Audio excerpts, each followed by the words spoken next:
yang penuh kepada Prabowo tadi. Memang Prabowo dan Gibran memperoleh kemenangan dari putusan Mahkamah Konstitusi, tapi itu bukan putusan yang memberikan mandat yang utuh. Jadi baik Prabowo dan Gibran siokianya tahu bahwa ada 3 hakim MK yang memang memberikan catatan-catatan. Jadi kemenangan ini tidak absolut, dan catatan-catatan itu antara lain dikatakan oleh ketiga hakim yang melakukan misalnya. 1, bahwa tidak benar permohonan itu salah kamar. Jadi Mahkamah Konstitusi mempunyai kewenangan tidak saja untuk mengadili persoalan perbedaan perolehan suara.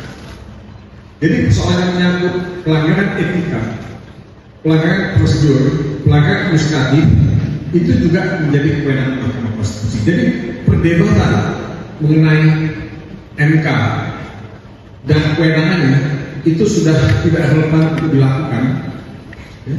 Karena MK sudah mengatakan MK bisa mengadili semua persoalan perselisihan pemilu, ya. Jadi baik itu mengenai perolehan suara maupun pelanggaran etika, pelanggaran administratif dan pelanggaran prosedur, ya, dan TSN.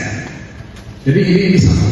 Yang kedua, 3 hakim yang dissenting dan juga terlihat dalam putusan MK itu dikatakan bahwa persoalan bansos itu perlu dilakukan dengan lebih jelas.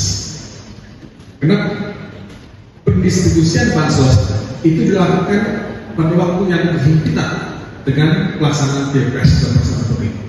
Nah, ini menimbulkan persepsi bahwa bansos itu dipolitisasi, digunakan untuk kepentingan paslon tertentu.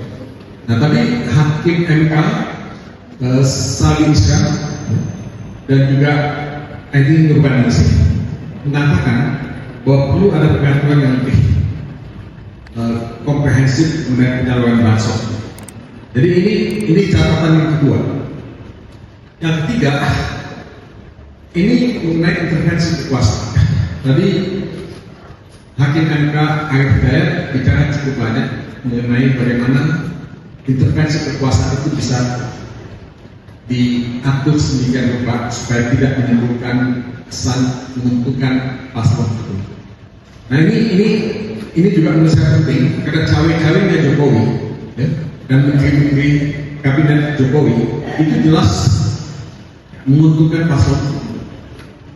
Nah, ini saya kira akan menjadi hal yang